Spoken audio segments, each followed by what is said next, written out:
Ici, vous voyez, ce sont des plantes qui sont cultivées uniquement que dans le terreau. Alors, pour la pleine terre, c'est tout à fait différent.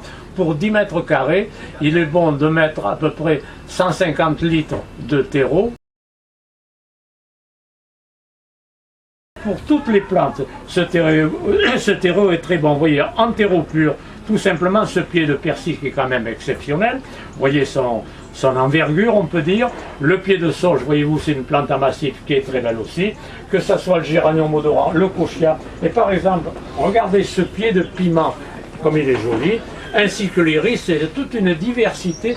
Toutes les plantes peuvent très bien vivre dans ce terreau, alors qu'ils soient purs ou qu'ils soient en amendement pour la pleine terre. Ce terreau, on l'utilise tout au cours de l'année. Il n'y a pas de période précise. Alors, on en met à l'automne, on va l'enfouir, le mélanger avec la terre de jardin classique. Mais aussi, au printemps, on peut en rajouter. On peut en mettre en surfaçage, en paillage. On peut aider tout au cours de l'année. Il faut aider les plantes à avoir un bon résultat.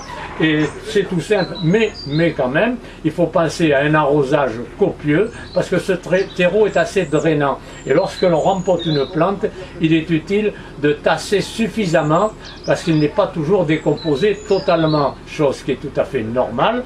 Mais alors en le tassant bien, la plante sera équilibrée et elle aura un bon enracinement. Eh bien, ma foi, j'en suis très satisfait parce que, vous voyez, j'ai cultivé ces plantes tout au cours de la saison. Vous les voyez à présent. Je répète encore, un pied de persil comme ceci, on n'en voit pas partout. Le pied de sauge, vous voyez, la saison s'avance, il est encore magnifique. Et puis, le piment, regardez la quantité de fruits que porte ce pied de piment. C'est tout simple. L'iris se prépare pour l'année prochaine. Le kochia, voilà une plante qui n'est pas courante.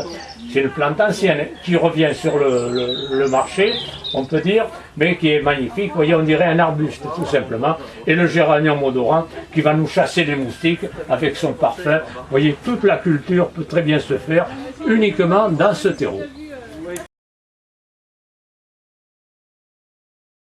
Un conseil particulier, eh bien ma foi, il faut enrichir la terre de son jardin, surtout lorsque c'est une construction nouvelle, où le terrain a été, on peut dire des fois, massacré par les engins, par les tracteurs, ce n'est pas fameux, on retrouve beaucoup de déchets et c'est un complément qui va enrichir et puis obtenir un bon résultat.